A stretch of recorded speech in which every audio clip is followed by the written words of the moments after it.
人对神有多少认识？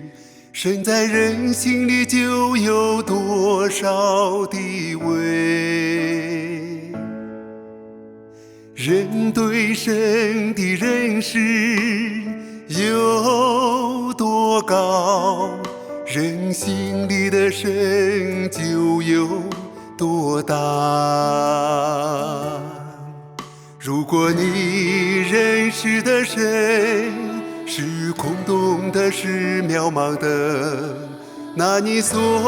信的神也是空洞的、渺茫的。你认识的神只局限在你的范围里，那你的神就是一个小小的神，与真实的神自己毫无关系。所以认识神的实际作为，认识神的实际全能的那一面，认识神自己的真实身份，认识神的所有所事，认识神在万物中彰显的作为，这对每一个追求认识神的人都很重要，与人能否进入真理实际有直接关系。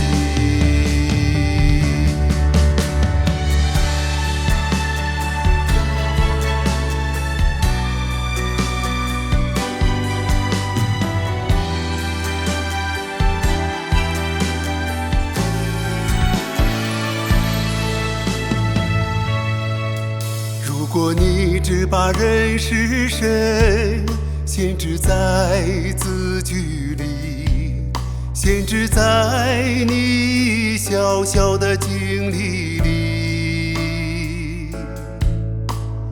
或者在你数算神的恩典里，你对神的小小的见证里，那你信的神根本就不是真实的神自己，不是真实的神自己。也可以说你信的神是想象的神，不是真实的神。因为真实的神是主宰万有的，是主宰万有的，是在万有中行走的，在万有中管理的那一位，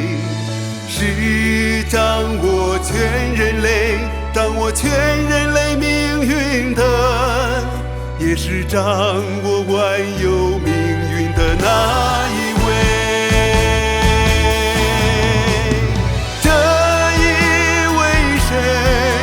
他的做工，他的作为，不仅仅局限在一小部分人身上，就是说不仅仅局限在现在跟随他的人身上，而他的作为是在万物中，万物的生存中，万物的变化规律中